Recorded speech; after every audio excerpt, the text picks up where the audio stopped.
What does world-class real estate look like to you? It's about creating relationships, consistent communication. Estate agency with a great culture, who care for their people, who care for their clients, who care for their customers, without just looking at the number at the end of the commission check. I think it's about amazing customer service. It's about people, not property. This episode is sponsored by Iceberg Digital. Hello and welcome to another episode of the World Class Real Estate Podcast. This is the first episode that we're actually recording in 2026. So Happy New Year, Ian. How are you, mate? Good Christmas? Yeah, Happy New Year to you and everyone listening. Lovely Christmas. Lovely little break, actually. It was busy, as we said on a couple of podcasts leading into Christmas. So Christmas didn't really start until Boxing Day for me. But yeah, very nice. Saw all the family, did all the bits, got a little trip away with the missus at the end as well. And now it's freezing cold, but valuations are absolutely warming everyone up because it's popping out there. How about yourself? Was it a good one? Yeah, excellent. Thanks. Yeah, like we said, just off air, very busy. Lots of family, lots of food, lots of drink, and today is the first day that both of our children are back at school. So looking forward to a bit of routine and a bit of normality. Been back in the gym a few times now in the new year. So I'm looking forward to a bit of consistent routine. And like you said, it was the first proper day back at work yesterday, but the kids go back today because we had an inset day. So we saw valuations starting to come in yesterday. I think that'll continue this week. I do quite like January. In my opinion, it sort of builds up slowly into that busy spring market, and I think it will hopefully be a little bit supercharged this year. That's what I'm hoping for. Anyway, what's your sort of predictions for that?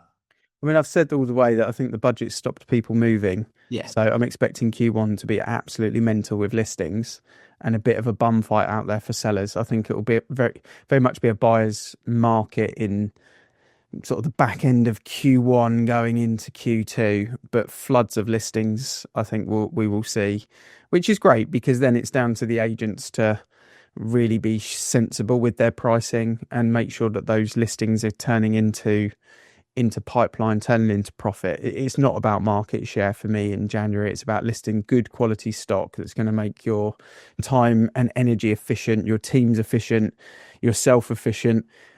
So don't just pick up anything, but list the right stuff. And I think you'll have the choice to do that in Q1. It was interesting to see that post-budget things really picked up, and we saw mortgage rates, at 90% loan to value start with a 3 at the back end of the year, which was great. We took a pipeline in bigger than we took in before, the year before. So that's always a nice sign as well to see that the pipeline has grown going into the new year, because it's a nice kind of stepping stone to say, well, you should do more money because you're starting off on a win. So that was a positive, and it was a huge banking month, or banking quarter, I should say, as well. So I'm feeling pretty positive about it, to be honest. We've got lots of new agents launching as well, which is always great to see. So yeah, I'm feeling really good about the market. I think the good agents are going to have a really, really good year this year. Yeah, and I agree. We talked about this a little bit of the sentiment at the back end of last year, didn't we? But I think you've raised a really good point. Let's go a little bit deeper on that in terms of what you're listing. I don't know about you as a business, but at the moment, we're not carrying a lot of stock. We sold quite a lot in Q4 whilst not listing loads. So our stock is on the lower side of where we would like to be at the moment. So it's really important that we don't, and agents generally don't just jump at those listings and take stuff that isn't going to sell, or take stuff that isn't at the right fees and what have you, because I think that can be a bit of a temptation at this time of year, typically if you have sold stock and listings through November and December are quiet. So it's really important, isn't it, to stress that there's no point just listing stuff so that you've got something to do. It's got to be profitable business that you're looking for. Yeah, definitely. And I think it's normal to be low stock at this point, and maybe low stock in comparison to this point in a normal year is something that could be an alarm bell. But I don't think it's too much of a problem, excuse me, because of what we had over the last couple of months. And I think with the budget being such a flat pancake, the confidence levels are there. Yeah. And the mortgage rates and the swap rates are moving in the right direction. and I think buyer activity will be the same, but I think listing activity will be huge. So as long as I use that farmer analogy a lot on the podcast, but as long as you are now sowing the seeds, and you started sowing the seeds in December and doing good marketing, you should see the crops start to come through in this quarter. And then that's where we cultivate them and make the money from them. So it is normally a building block, isn't it, in January? But we saw valuations start to really kick off from like the 28th. As people start to make the plans, and that's what happens, isn't it? The January is very much that New Year planning month. You've got to be making sure that you're booking loads of valuations, taking every single opportunity that you've got as well, and making sure that if we've had quite a few people start to look over Christmas who aren't in a position to go yet, so potential valuations. So it's really key, I think, in this month more so than any other month of the year, that you're converting all of those into valuations, all of those viewers, all of those people that ring up that are just casually starting on that decision-making process. It's really important that the teams are really focused in that this is the month where we want to be booking valuations. That makes the year. Yeah, absolutely. It's interesting because talking valuations, what is a valuation, for estate agents it's one of those deep questions that it's evolved, hasn't it, over the years? Is it a sales pitch, or are you trying to consult on a valuation? Are you trying to advise on a valuation, but you don't want to lose the business? And are you setting it up in a certain way that ultimately you're saving the fee to the end to try and build the desire? All of these different techniques that people kind of use in a valuation. But what's your style? What's a world-class valuation look like for you, Mark? Well, it's not a valuation for a start. So the term's banned in our office. I use it on this podcast, and it makes me skin crawl a little bit, but it's because what the industry will know. But it's not a valuation in our office. It's a property advice meeting, shortened to PAM. So the terminology, and I think language is so important, but all the language in our office is all about PAMs. And the idea is that it is a bit of a consultation. It is a bit of advice, that you're not just being a walkover. I think I always say to my clients that, this is a partnership. I can't do it without you. You could do it without me, but you're never going to get the same sort of result. But generally we tend to work together. And that's how I think client and estate agent relationships should be. So therefore there is a bit of consultation in there. There's a bit of advice. And obviously the valuation and the fee is, those are the things that people want to hear. I personally have always done it this way and always trained it this way, but I think it is a very individual thing. I always do those right at the end, so that you've had a conversation, you've delivered some value, you've given them your fee, and then we go through the comparable properties and give them the valuation. So hopefully by the point that they've done that, you're making it the least important part of the meeting, even though it is the most important part of them. But I think it sets the tone to who controls the relationship. I think our job with clients is very much to control the relationship and make sure that it works for us. It's got to work for both parties, obviously, but it's got to work for us. There's no point in entering into a relationship that doesn't work for you. And that's what I say about picking those right properties at this time of year. There's no point doing stuff just because. So it's got to work on your terms. So those client conversations, you set the tone. I always think the client should know a little bit now, in the days of the amount of communication we can do with them before the meeting. If they get involved in the comms that we send them pre-meeting, they should know how the meeting is going to be. But we've all been to evaluation where we've walked through the front door and the client doesn't really know what to do. And they say, "Oh, should we look around the house?" And I think there's a lot of estate agents that will just go with the flow there. I think it's really important that we set out our control of the situation at that point. And my conversation there would always be, right, before we do that, can we sit down and have a bit of a chat? Or if it's an empty house, can we go to the kitchen and have a bit of a chat? I think it's really important that we set the tone for the relationship from really on, and provide advice and consultation throughout that meeting. That would be my style. Yeah, I massively agree with the setting the tone and kind of taking control, because I think when you've not met that person previously, or if you have, it's a very brief, maybe you saw them on a viewing or something like that. But I think it's very important that the trust is instantly built. And some of the easiest ways to build trust is to have a level of authority, not in a negative way, but just, look, I'm in control, I'm confident. And that kind of really builds a lot of that up. And over the years, I kind of looked at different frameworks and different ways to, when you've been doing it for many, many years, you just do your flow, don't you? You just kind of get your read. But if there was a spine of a framework to work from, I always like to kind of use, I think it was called spin. I think there's a book on some research called spin selling, something like that. But effectively, it's change your pitch to a path is the kind of the model around it. So rather than going in with a pitch mentality, go in with a path that you're looking at. And on that valuation, you know that the path can go in multiple different ways, and some of them are going to crash. You don't want to go on the path that potentially it could go down, like a price argument or conflict around politics because of the budget. Like, you don't want that, do you? You don't want that conversation. So you take a path that leads you to hopefully a good relationship process. And that's the sort of way that I kind of try and look at things. And on evaluation, it's very much in my mind, it's the path and the journey that we're going on across that consultation, that advice meeting, like you said there, and offering as much value as I can, because as much value as you can give that client, then the better the valuation. And value doesn't come from someone going on a valuation and talking for the first 20 minutes. It comes from good questions. Yeah, absolutely. I think that first bit is all about the questions, isn't it? So this wasn't supposed to be an evaluation chat, but let's turn it into that. When I was a financial advisor and they were talking about selling life insurance, I hate the terminology actually, but I think it stood me in quite good stead. They use the terminology about disturbing the client.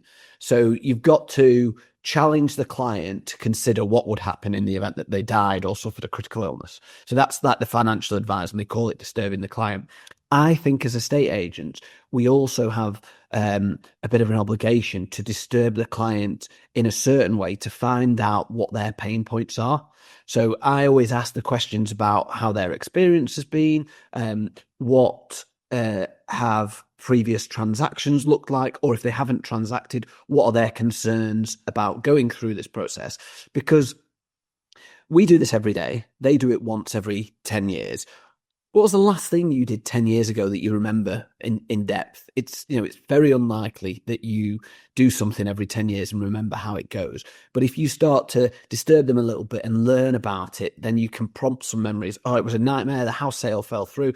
And then, as you say, I always deviate then to talk about their pain points and how we can solve them. It's not necessarily a pitch, but there is an element of pitching. There's no point getting away from it.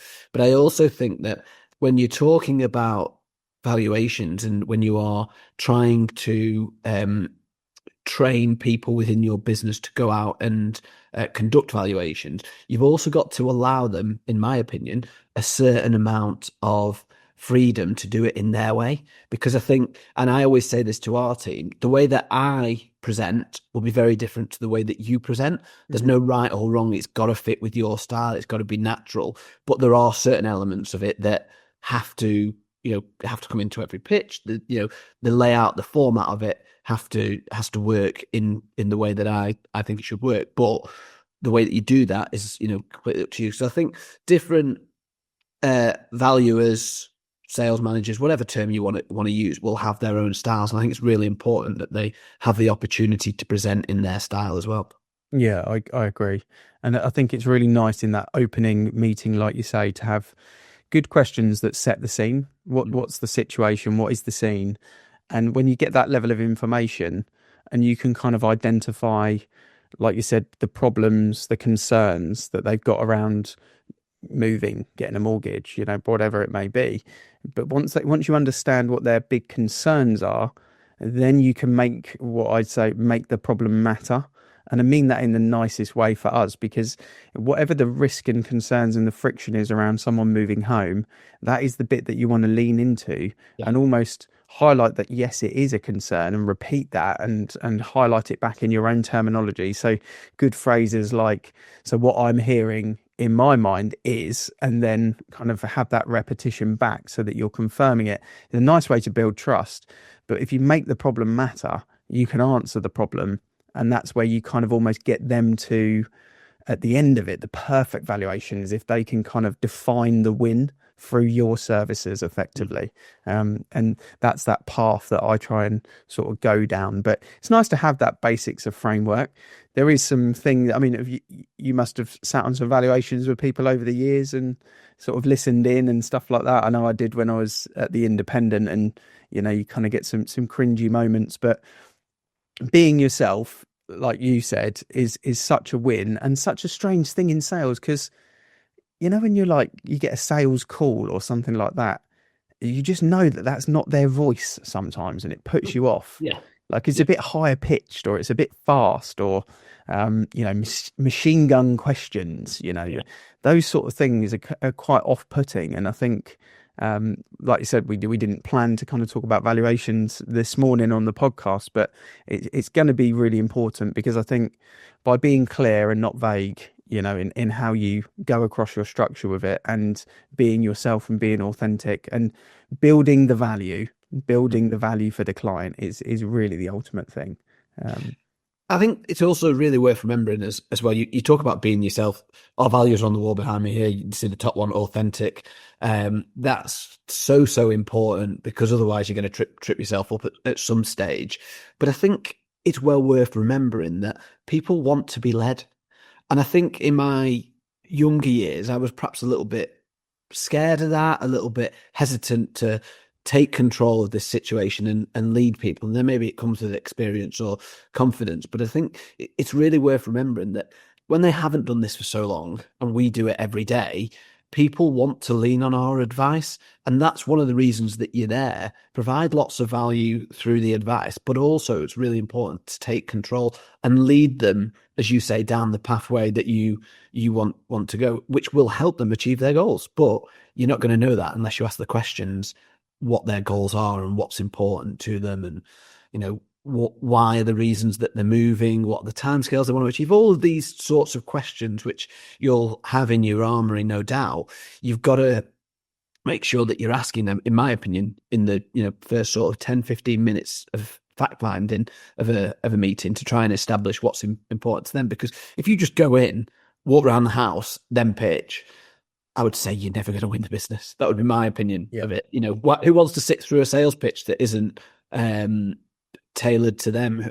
Is it not much more important to you talk about one thing that is their only main concern, and focusing on that? That's how you build trust, in my opinion. And you, as you say, letting them know that you've heard what they're saying, it's really important. I think there's something in crowd mentality as well, psychologically. I think a lot of people will look at Google reviews or, you know, TripAdvisor reviews before they book a holiday, and reviews are very powerful, because people, they do use those as a kind of almost a security blanket or a trust builder.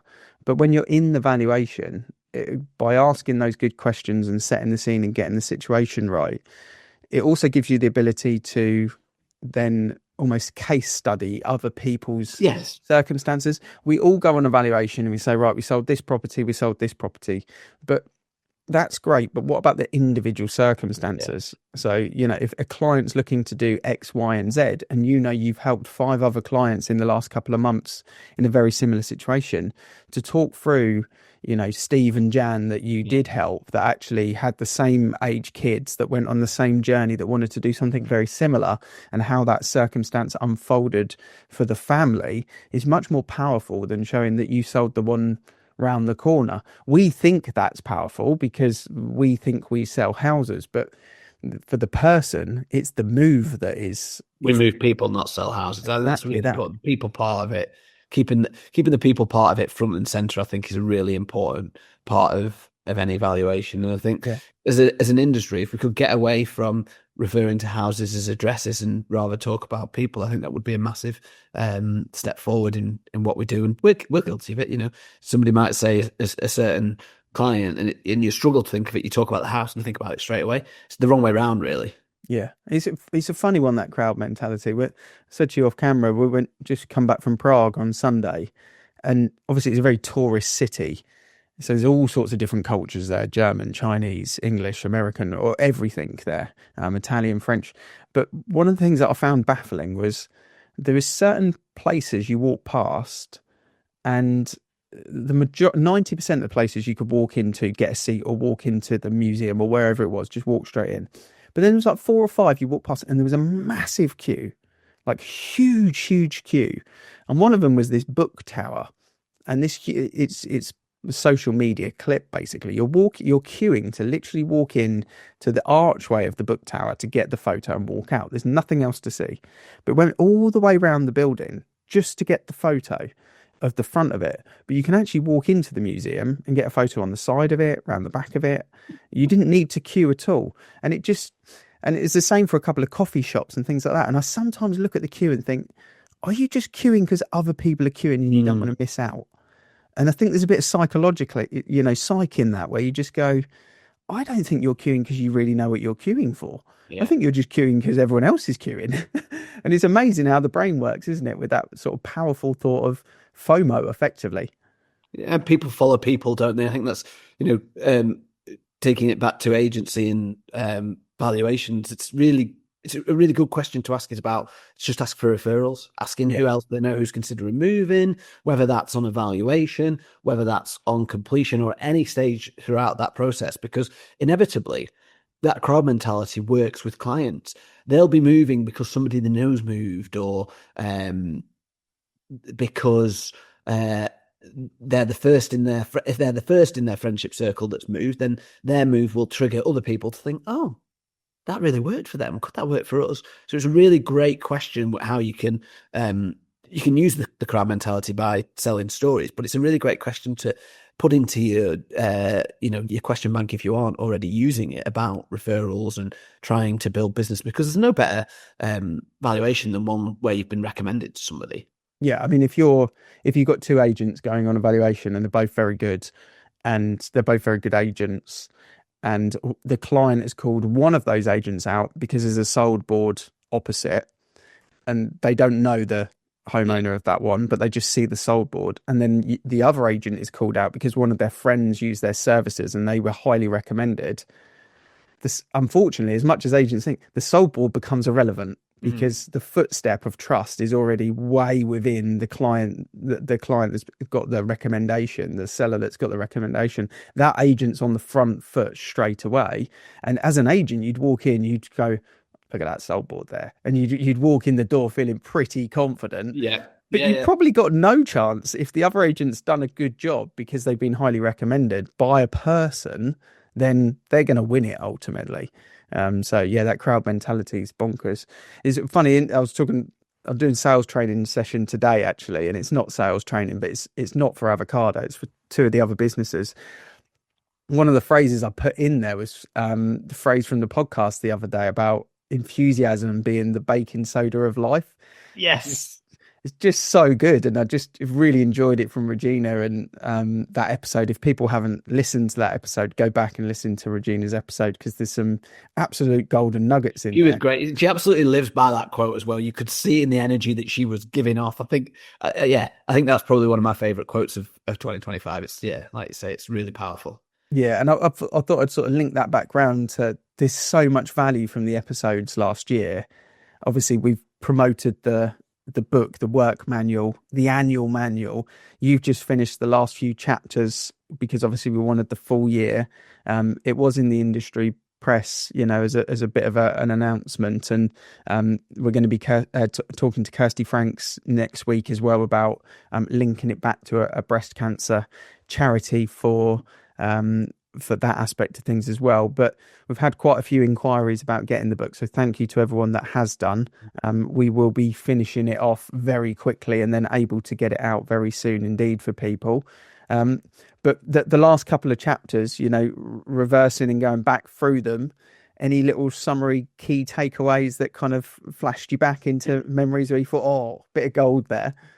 I was going back through the book yesterday, as you know, excuse me, and interesting, start of the new year, I reckon I had my most productive day I've ever had in work yesterday. That refreshed mind and loads of energy, and just got through loads of stuff. Finishing off those last few episodes was one of that. So, it's a great time to do some deep work.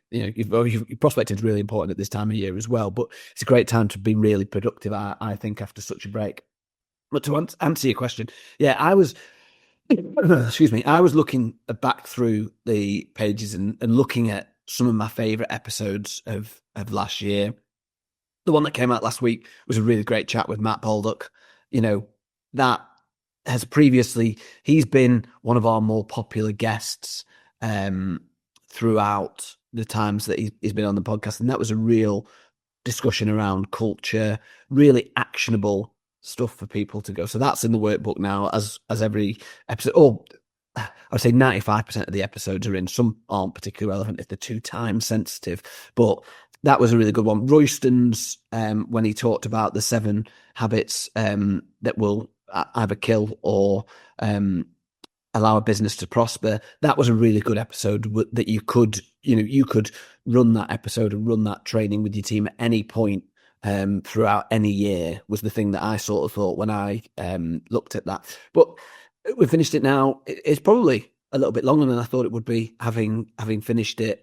I think we'll probably have the book ready to turn around and hopefully being delivered by the end of the month. It might be a bit of a push in terms of print, but it's all done now. So we should be sending that to print over the next couple of weeks. And if you haven't, or if you don't know anything about it to this point, the website is now up and running. There is a waiting list on there. You just throw some details in there. It doesn't mean that you've got to buy it when we put it out, but it just gives us an idea of how many we need to print, because it's going to be a physical workbook for people. So we'll link it again in the show notes. The website is worldclassrealestate.co.uk. You can go on there and just register your details. But I'm really excited. I was talking to my team here about it as I was finishing it off yesterday, and I could see, because they listen to the podcast. They don't listen every week, but they pick it up and put it down, as I'm sure a lot of people do. But I could see their interest in, sounds like a really good idea. So yeah, I'm really confident that it's going to be a fabulous training tool for people. And I just think it's putting the work that we do. I'm not going to say hard work, because I enjoy doing this, but the work that we do consistently throughout the year, I think it's going to be putting it to some really good use. The other one that I really liked, the episode that I really liked, was the first time we sat down and talked to Mark Burgess last year about the industry, the future, what actually being a leader within the business, within a business actually looks like. And that, again, like Royston's, is an episode that is completely timeless, that I think people will get a lot of value from. Yeah, you go back and you just think about, you can stream me off. Episodes. There's some great ones in there. Yeah, just listen back. But I think it's unique for agents to have that sort of little manual, just when you're looking for that little bit of inspiration or that little bit of training, especially, branch managers and people like that need to be constantly delivering value in one-to-ones and morning meetings, and, owners of businesses, of small independents that can just quick fire go, right, okay, I'm going to just focus on this one thing today.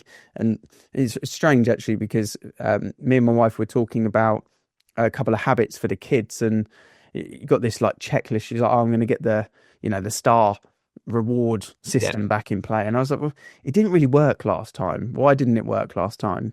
And I don't think it worked last time, because you list out these 8 things that you want your kids to do, and then you give them a tick in the box and a reward at the end of the week. But I actually said to her, I think people struggle to build a habit of 8 things in one hit. I said, rather than doing the reward chart, why don't we just get them to make their beds every single morning?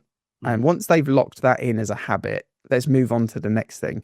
And I think when you're training yourself or your team, that's just a really simple, effective way to build yourself into the next version you want to be.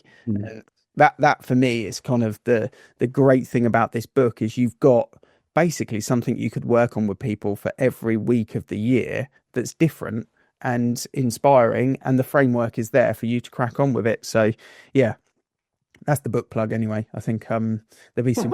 I just want to talk about kids and habits, and something that I did over Christmas, actually, that I think is a really great idea. And I read it from a book, a Tim Ferriss book, that is really long. God, I can't remember. 4 Hour Work Week. No, no, that's definitely not long. It's the really thick one, and it's a series of profiles, basically a summary of the podcast interviews that he's done. Okay. And it's a fabulous book, but the name just escapes me now. But within that, he talked about something that an ex-girlfriend of his had actually suggested that he did, because he struggled to celebrate wins, and he was saying that he didn't think that he was very grateful for the achievements that he's got, because obviously super successful guy. So she created him what was called a jar of awesome, and encouraged him at any stage, if he had a little win, to write it down on a scrap of paper, put it in the jar of awesome, and then if you needed a little pickup, or if you just wanted to reflect on a little bit of something, you open it up and have a look. So as part of the kids' Christmas thing, I did a little family gift where we all have a jar of awesome, and they sit on the windowsill in our house. And I can't tell you how the kids have got really involved in it. And I think it's a fabulous way to encourage children in particular, but adults also, to start to practice gratitude and actually start to appreciate the fabulous things that they have in their life. So for anyone listening that's got young children, or maybe it's just a conversation to have with one of your friends or your partner, I think it's a really good habit for people to get in, because we've done the reward chart and all of that, and struggled with children's behavior and etc. But I think one of the things that we really struggle with is we give you all of this and you always want more. It's important that you live in the moment and are grateful. So yeah, I think that's more of a family personal thing than a work thing, but I think it's really important. Well, you could bring it to the office though, couldn't you? Yeah, I was just thinking that as I said that, actually. Yeah, there's no reason why you don't bring it to the office, and you have that jar of awesome sat in the office to reflect on from time to time. I think people, me and Mike always talk about it, when you hit some amazing as a new business, we're not that new, but over the last 5 years, to hit certain milestones, we just kind of brush them off, and sometimes you have to celebrate those, and we've been guilty over the years of not. And I think it's sad that you don't celebrate them, but we're so focused on big targets that actually those smaller wins that are huge wins in the grand spectrum of things, it's important you do celebrate them. And one of my goals for 2025 was to actually recover and celebrate efficiently after each race, and I put a 5-point plan in place to make sure that I did that.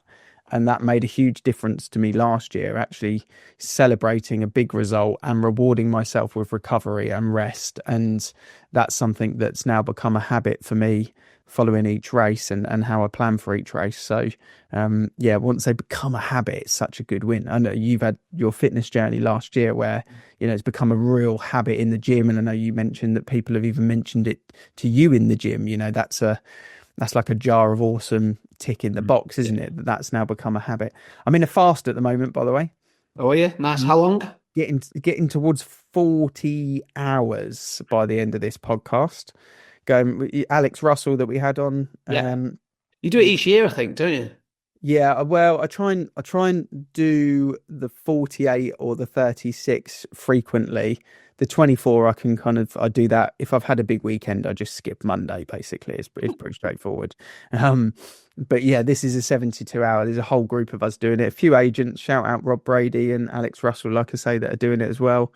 But yeah, 40 hours in. So the clear mind, focus, had a little bit of a cloudy head yesterday with caffeine. But yeah, sometimes, like you said, a good reset to start the year, is what's needed. And hopefully everyone that's listening are geared up, ready for an efficient Q1. Lots of valuations, feeling good and fresh in themselves. I know everyone does dry Jan. Me and my wife do it the other way round because our birthday is in January. So we do wet January and then we go dry for the rest of the year.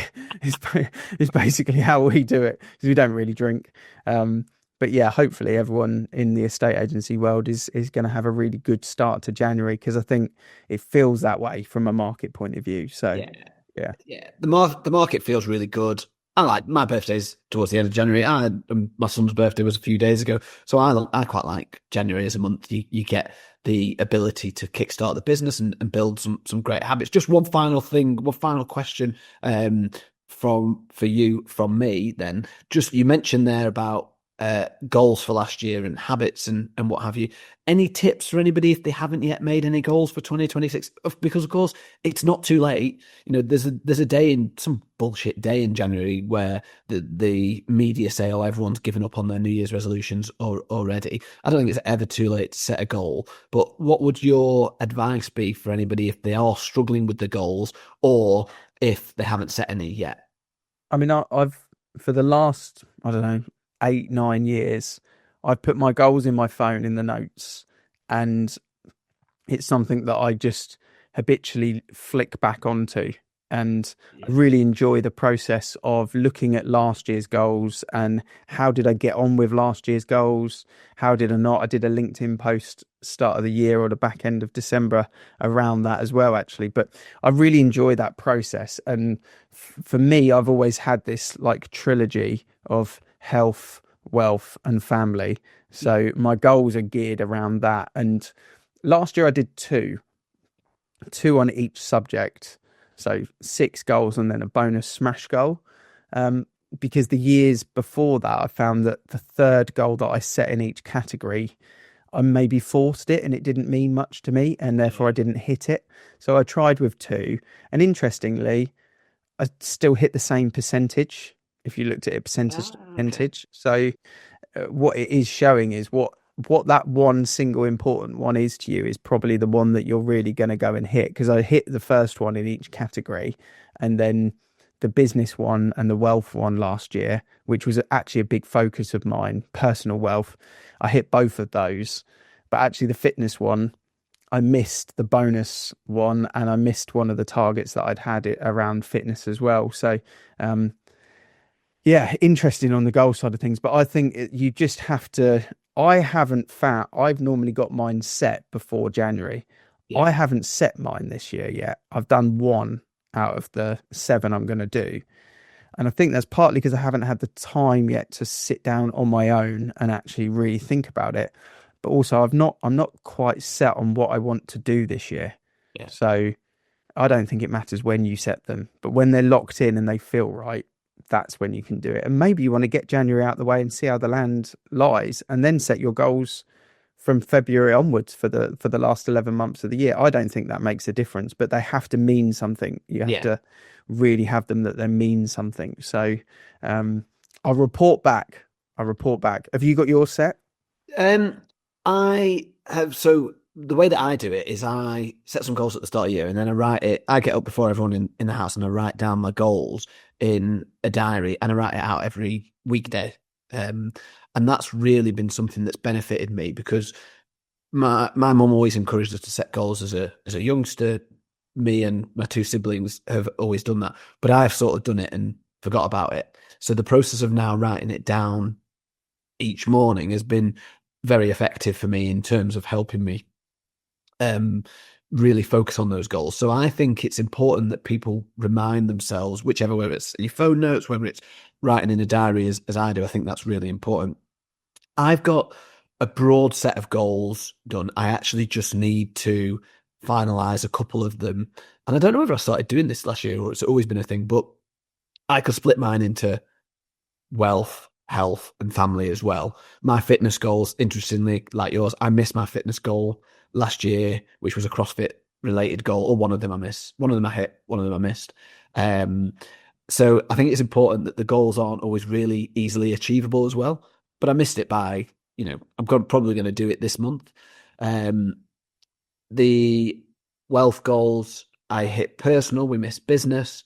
Although we changed that halfway through and we hit the one that we'd aim to do. And family ones, I hit the majority of them. So I, not 6, but, no more than 10, I think. I think if you start putting more than that down, they don't mean very much. But my process is that I write them down every morning, and I've got into the process now. I talk about that with the team quite a lot as well.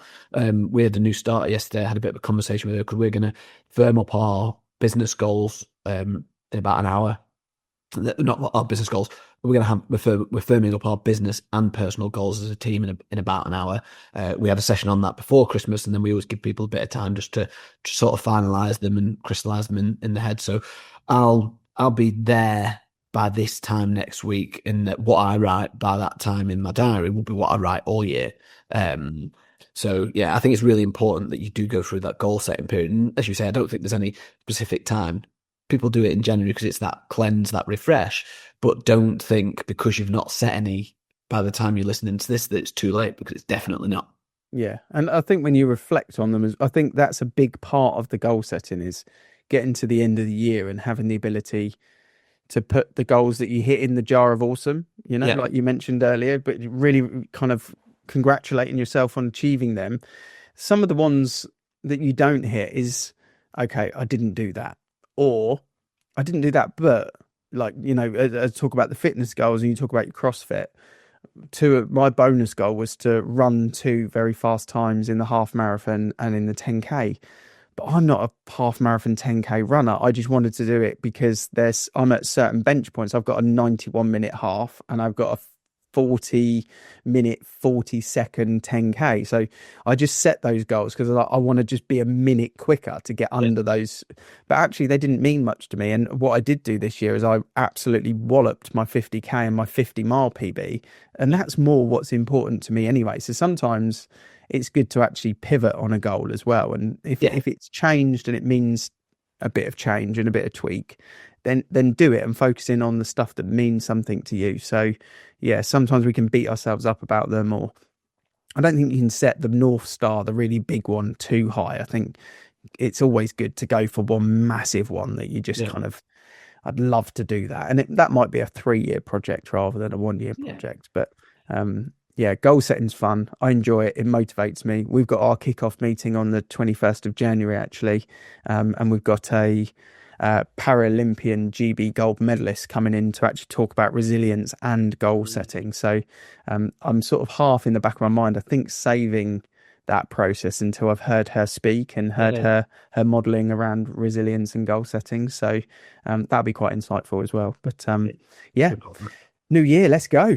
Yeah, absolutely. Yeah. As always, we do this because we love the industry. We want to see it improve and get better. If you have enjoyed today's episode, please share it out on social media. Reach out to Ian or I, or share it with colleagues. I'm Mark Worrall. Here's Ian Macbeth. Thank you very much for listening. We'll see you again next week.